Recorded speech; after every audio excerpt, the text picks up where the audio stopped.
ডাকসুর master mind আছেন একজন যে জিএস, উনি হলো মূল। এই যে আপনারা যা দেখেন পিছনে অনেক খেলা খেলে উনি।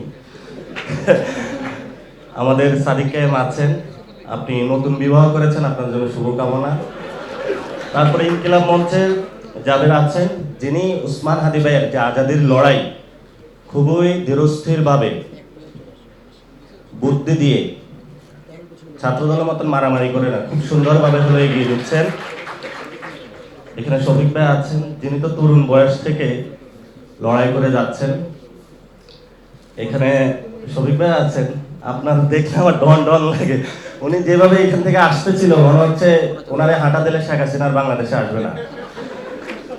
আমাদের মাহমুদ ভাই আছেন, যিনি বাংলাদেশে একটা স্বপ্ন বুনে দিয়েছেন প্রজন্ম থেকে প্রজন্মান্তরে, এবং উনি পত্রিকা অফিসে বসে থাকেন, কিন্তু আমার মনে হয় উনি সম্পাদকের চেয়ে বড় বাংলাদেশের হলো পলিটিশিয়ান। এটাকে আমি বলবো ওনাকে, কারণ উনি যে কত কিছুর আর্কিউটাইপ করে ফেলেছেন সেটা বাস্তবায়ন হচ্ছে।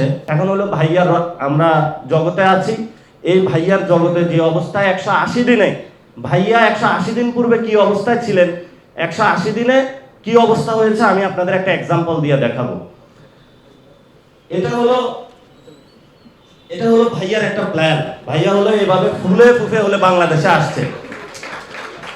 এখন যখন আইসা বলছে যে আমি শহীদ উসমান হাদি ভাইয়ের বিচার করব, যখন আইসা বলছে বাংলাদেশের সকল জুলাই হত্যাকাণ্ডের বিচার হবে, যখন বাংলাদেশে উনি বলছিল যে আপনারা ভোট দেন, আমি জুলাই সনদ বাস্তবায়ন করব গণভোটে, এটা বলার পরে ভাইয়াকে সবাই এভাবে বলে দেখছে, বিএনপিকে, যে এটা সুন্দর। 180 দিন পরে ফুটা গেছে ভাইয়া। এখন এই যে ফুটা গেছে ভাইয়া, এই ফুটার জন্য দায়ী কি? এটা কি আমরা জনগণ দায়ী?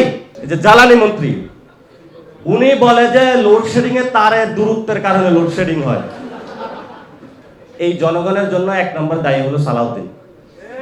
2 নম্বর হলো আরেকজন আছেন, টুকু ভাই মনে হয় নাকি, এগুলো নামে মনে থাকে না। তারপরে ওনাদের আরেকজন আছেন অর্থমন্ত্রী। অর্থমন্ত্রী হলো ইসলামী ব্যাংক দখল করতে গেছে। তারপরে ওনাদের একজন স্বাস্থ্যমন্ত্রী আছেন, উনি হলো আদ্দিন হসপিটাল দখল করতে গেছেন। একজন এডুকেশন মিনিস্টার আছে, উনি ছাত্রদের বললো ব্রয়লার মুরগি, এবং বললো এটা আমি আমার মেয়েকে বলছি, তোমাদের বলি নাই। তাহলে তো আরো বড় অপরাধ করেছে উনি। তো ওনাদের এই মিনিস্টার যারা আছে তাদের যদি আমরা গাল গল্প বলি, এগুলো হলো এরাই হলো তারেক রহমানের এই সুন্দর আই হ্যাভ এ প্ল্যান, যে এটা বেলুন ছিল, এই বেলুনকে হলো ফুটাইয়া দিছে। তো আমরা নতুন বাংলাদেশে ইনশাল্লাহ আমরা মনে করব যে আপনারা ছাত্র আছেন, আপনাদের এখনো বাংলাদেশকে লিড দিতে পারবেন আপনারা। ওনাদের উপরে ভবিষ্যতে ভরসা করে আর লাভ নাই। অনেকে একটু বুঝছিল যে না একটু দেখি, মনে হয় যায় লন্ডন যায় পরিবর্তন হয়েছে, কিন্তু সবাই বুঝা গেছে পরিবর্তন না। একটা প্রধানমন্ত্রী বলতেছে প্রোগ্রামে, এই গুপ্ত গুপ্ত গুপ্ত, এটা প্রধানমন্ত্রী ভাষা, এটা কোনো প্রধানমন্ত্রী ভাষা হইতে পারে না। তার বলছে তুই বয়, এটা কোনো প্রধানমন্ত্রী ভাষা হইতে পারে না। একজনে বলছে যে আমার তো ক্ষুধা লাগছে, বা আমিও সকাল থেকে খাই নাই, এটা হলো প্রধানমন্ত্রী ভাষা। আপনি খাইছেন নাকি খাইছেন ওটা আমাদের দেখার না, যে খায় নেয় তারা হলো আপনার দিতে হবে। বাংলাদেশে আমরা জামাত বিএনপি এনসিপি বুঝি না, বাংলাদেশে 2টা পক্ষ। এটা হলো বাংলাদেশে যারা ভালো মানুষ, আর একটা হলো বাংলাদেশে যারা ছাত্র দল। এটা বললে আবার সমস্যা হয়ে যাবে। একটা হলো বাংলাদেশে যারা ভালো মানুষ, আর একটা হলো বাংলাদেশে যারা টেন্ডারবাজ। একটা হলো বাংলাদেশে ভালো মানুষ, আর একটা হলো বাংলাদেশে যারা দখলবাজ। তো আমাদের এই লড়াইটা চালিয়ে যেতে হবে, কাউকে ভয় পাওয়া লাভ নাই। ইনশাআল্লাহ লড়াই চলবে। আমরা বলে দিয়েছিলাম এই সরকার থাকতে পারবে না। কেন থাকতে পারবে না? এটার জন্য তো তারেক রহমান নিজেই দায়ী। নিজে যদি নিজের পায়ে কুড়াল মারে, ওই পাগলরে কে ঠেকাবে? তা আমরা আশা করব যে সবার সুবুদ্ধি ফিরে আসবে। বাংলাদেশের শহীদ উসমান হাদি ভাই ভারতীয় আগ্রাসনের বিরুদ্ধে যে আজাদির লড়াই শুরু করে দিয়েছিলেন, বুকে মনে প্রাণে ধারণ করে শরীরের যে তাওয়ান যোগরা আমরা যুবক আছি, রক্ত দিয়ে হলো বাংলাদেশের, ইনশাল্লাহ এটা ধরে রাখবো। আর মাহমুদ ভাই তো আমাদের একটু আসেনের সাথে একটু ছায়া দিয়ে রাখবেন, দোয়া করবেন আমাদের সবাইকে। ডাকসুর যে প্রোগ্রামগুলো হচ্ছে সেগুলোতে মিডিয়ার একটা সেন্সরশিপ এসেছে। এটা হলো বিএনপির অফিস থেকে বা অন্য কোথাও থেকে, নাম বললে তো আমাদের সমস্যা। তো যার কারণে মিডিয়াগুলো হলো এখানে প্রোগ্রামগুলো কভার করছে না। আমি বিপির সাথে কথা বললাম, তারা প্রতিনিয়ত প্রোগ্রাম করে যাচ্ছে, দিনে 2 থেকে 3টা প্রোগ্রাম থাকে। তারপরে বিভিন্ন জায়গায় যতগুলি স্টুডেন্টের সমস্যা নিয়ে তারা কাজ করে যাচ্ছে, এগুলো মিডিয়ায় আসতে দেয় না, মিডিয়াকে এখানে আসতে দেয় না। এবং সাথে সাথে ওনাদের উপরে বিভিন্ন ধরনের প্রোপাগান্ডাও চালানো হচ্ছে যে কিভাবে হলো ডাকসুর যে কাজগুলো হচ্ছে এগুলো ব্যর্থ করা যায়। কিন্তু ডাকসু তার কাজেই প্রমাণ করে দিবে এটা বাংলাদেশের সবচেয়ে সফল ডাকসু, এবং ভবিষ্যতেও তাদের পদচিহ্ন থেকে আমরা আশা করবো আরো সফল ডাকসু আসুক। তবে পদরেখা বা পদচিহ্ন এখান থেকে শুরু হয়েছে, এটা আমাদেরকে স্বীকার করতে হবে। আমাদের যে এটা আপনাদের কাছে কপিটা চলে যাবে, এই বইটার নাম দিয়েছে হলো বারুদ মাখা কথামালা। এটা সবাই দেখতে পাচ্ছেন, এটার মূল্য লেখা আছে 500 টাকা। হয়তো অত টাকা রাখা হবে না, অথবা কম রাখা হবে পার্সেন্টেজ দিয়ে। আপনারা পুরো বাংলাদেশে যারা দেখছেন, আপনারা বন্ধু বান্ধবকে বইটা কেনার জন্য বলবেন। ওসমান হাদি ভাইয়ের কথাগুলো খুব সুন্দরভাবে এখানে লেখা আছে, এবং এটা একটা ঐতিহাসিক দলিল হয়ে থাকবে। তো আমি আজকে এই বই থেকে একটা লাইন উচ্চারণ করতে চাই।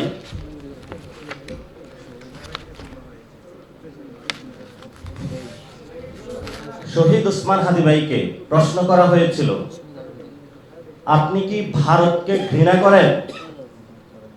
উনি উত্তর দিয়েছিল, রাষ্ট্র ভারত আর ভারতের জনগণ এ দুটো একদম দুটো ভিন্ন ভিন্ন জিনিস অথবা এন্টিটি। ভারতের জনগণ আমাদের বন্ধু। এবার কলকাতার ভাই বোনেরা আমাদের জুলাই আন্দোলনে সেখানে নেমেছে, মিছিল করেছে। যেই ইন্ডিয়া দখলদারিত্ব করতে চায় শুধু বাংলাদেশ না, তার সমস্ত প্রতিবেশীদেরকে দখল করে একটা রাম রাজত্ব কায়েম করতে চায়। আমরা সেই দখলদার ইন্ডিয়ার বিরুদ্ধে। উনি খুবই স্পষ্ট বার্তা দিয়ে গিয়েছেন। বাংলাদেশের অনেকেই মুজিববাদী শক্তি যারা, তারা ওসমান হাদি ভাইকে প্রমাণ করতে চাচ্ছে সে নাকি ইন্ডিয়া বিরোধী। আমরা বলবো ইন্ডিয়ার দুইটা এন্টিটি, এটা সত্য। ভারতীয় যারা জনগণ, আমরা একসাথে কাঁধে কাঁধ মিলিয়ে পাকিস্তানেরও যারা জনগণ ব্রিটিশদের বিরুদ্ধে যুদ্ধ করেছিলাম, ফলত সেইখানে জনগণের মধ্যে কোনো বিভেদের দেওয়াল নাই। বিভেদের দেওয়াল তুলেছিল ব্রিটিশরা। সেই যে বিভেদের দেওয়াল, সেই দেওয়ালের বড় একটা এই ভারত রাষ্ট্রের যে এস্টাবলিশমেন্ট তাদের কাছে দিয়ে গিয়েছিল। আমরা পাকিস্তান রাষ্ট্র যেটা আছে, সেই বিভেদের দেওয়াল থেকে বের হয়ে একটি বৈষম্যহীন বাংলাদেশ 1971 সালে গোড়াপত্তন হয়েছিল, সাম্য, মানবিক মর্যাদা এবং ন্যায় বিচারের ভিত্তিতে। সেখানেও অনেক আজাদির সংগ্রামের পুরুষ ছিলেন, 47 আজাদির সংগ্রামের পুরুষ ছিলেন অথবা নারী ছিলেন। এভাবে যুগে যুগে অনেক সংগ্রামী মানুষ ছিলেন যাদের রক্তের মধ্যে কোনো বিভেদের দেওয়াল নাই। আপনারা জুলাই আন্দোলনে দেখেছেন, কৃষক, শ্রমিক, মজুর, কুলি সবার একসাথে রাজপথে রক্ত পড়েছে। এই রক্তটায় কোনো চিহ্ন করা যায় না এটা কি জামায়াত ইসলামের রক্ত, নাকি বিএনপির রক্ত, নাকি হলো কোনো সাংবাদিকের রক্ত। সেই রক্তটার একটি লাল চিহ্ন ছিল, যে রক্তের মধ্য দিয়ে প্রতিনিয়ত আমাদের আজাদির ডাক দেওয়া হয়েছিল। সে আজাদির বাংলাদেশের যে অগ্নি স্ফুলিঙ্গ, এটার স্ফুরণ ঘটিয়েছিলেন শহীদ ওসমান হাদি। উনি অনেকভাবে কাজ করতে চেয়েছিলেন। আমি যখন নাগরিক কমিটির আহ্বায়ক ছিলাম, ওইখানে উনি কাজ করতে চেয়েছিলেন। পরে আমি ওনাকে বললাম যে আপনি একটা আসন গুছান। তো উনি যে পিরোজপুর নাকি জালকাঠিতে গেলেন, যাওয়ার পরে সেখানে হলো 20-30 জন লোক নিয়ে গুছালেন। তো ওইখানে দেখলেন যে অনেক প্রবলেম। বললেন যে এখানে তো অনেক সমস্যা, আবার টাকা পয়সা লাগবে রাজনীতি করতে, এত ঝামেলা। কিন্তু ওনার মধ্যে যে আজাদের যে স্বপ্নটা, এটা হলো বুকের মধ্যে প্রতিনিয়ত দীপ্ত তারুণ্যের ন্যায় উজ্জ্বল ছিল। পরবর্তীতে উনি এসে কালচারাল লড়াইটা হলো শুরু করে দিয়েছেন। তো উনি আমাকে একদিন বললেন যে আমি নাগরিক কমিটিতে তো আছি, কিন্তু আমি এই ফ্রন্টে ইনকিলাব যে মঞ্চটা, এটা আমি ভাঙবো না। তা আমি বললাম, এটা তো নাগরিক কমিটিতে যেহেতু আপনি সবকিছু ছেড়ে এসেছেন, এটা রিজলভ করলে ভালো হয়। কারণ ওই সময় আমরা 15টা ব্যানার একসাথে করে নাগরিক কমিটিতে নিয়ে এসেছিলাম। তো বললো না, আমি এটা করব না। তা আমি বললাম ঠিক আছে, তাহলে আপনি ইন্ডিপেন্ডেন্টলি কাজ করেন। তা আমাকে বললেন যে আমি নাগরিক কমিটিও করব, ইনকিলাব মঞ্চ করব, দুইটা কাজ একসাথে চালাইতে হবে। আমি বললাম তা আমার জন্য এটা একটু ডিফিকাল্ট হয়ে যাচ্ছে, তবে আপনি আপনার লড়াইটা চালান, I am with you, no problem. তো অনেক কথা হয়েছিল, অনেক অভিমানও হয়েছিল এবং সেটা উনি প্রমাণ করেছেন। ইনকিলাব মঞ্চের পরবর্তীতে ওনার যে ক্ষোভের সঞ্চার হয়েছিল সেটাকে শক্তিতে রূপান্তর করে আরো দুর্বার গতিতে হলো উনি কাজ করেছেন। এবং এখানে জাবের আছে, প্রথমে উনি একটা পোস্টার বানাইছিলেন, পোস্টার নিয়ে বিভিন্ন পার্টি অফিসে যেতেন, আমাদের অফিসও গিয়েছিলেন, কেউ ওইভাবে পাত্তা দিত না, কথা বলতো না, ফোন দিলে ফোন ধরতো না। কিন্তু হলো যে পাগল যে তাকে থামায় কে, উনি লেগেছিলেন, এমনভাবে লেগেছিলেন পুরো বাংলাদেশের শহীদ ওসমান হাদি ভাইকে অস্বীকার করে বাংলাদেশে কোনো রাজনীতি করার সুযোগ নাই, এটা উনি প্রমাণ করিয়া দিয়েছেন। তবে এটা দুঃখজনক যে এই প্রমাণটা করার জন্য ওনার মরতে হয়েছে, শহীদ হতে হয়েছে। আমরা আর কোনো ভাইকে হারাতে চাই না। যারা জীবিত আছেন, জীবিত থেকে আজাদের আন্দোলন লড়াই চালিয়ে যাচ্ছেন, আমরা তাদের সাথে ঐক্যবদ্ধ থাকতে হবে। উনি বলে গিয়েছিলেন যে জান দিব, জুলাই দিব না। এটা উনি মরিয়া প্রমাণ করিয়াছেন যে জান দিয়েছেন, কিন্তু উনি জুলাই কারো কাছে বিক্রি করেন নাই। এবং সেই লড়াইটা সামগ্রিকভাবে যারা দল বাংলাদেশে আছে এরা জুলাইকে এগিয়ে নিতে পারবে না। জুলাই বাংলাদেশের জনগণের, জুলাই হলো ছাত্রদের। ঢাকা বিশ্ববিদ্যালয় থেকে শুরু হয়েছিল এবং ঢাকা বিশ্ববিদ্যালয়ের ছাত্রদেরকে এটা এগিয়ে নিতে হবে, বাংলাদেশের জনগণকে এগিয়ে নিতে হবে। রাজনৈতিক দলগুলো আছে বাগবটোয়ারা, ওগুলোর উপরে আমাদের কোনো ডিপেন্ড করে লাভ নেই। আমিও রাজনীতি করি, কিন্তু আমি সত্যের যেটা সেটাই আমি বলবো। দ্বিতীয় যে বিষয়টা আজকে বলবো, আমাদের একটা খুনি আছে বাংলাদেশের, বিখ্যাত খুনি শেখ হাসিনা। এটা তো চলে গেছে,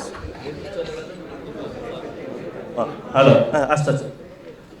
এই শেখ হাসিনা খুনি হলো ভারতে পালাইছে। ভারত আছে বিপদে। যদি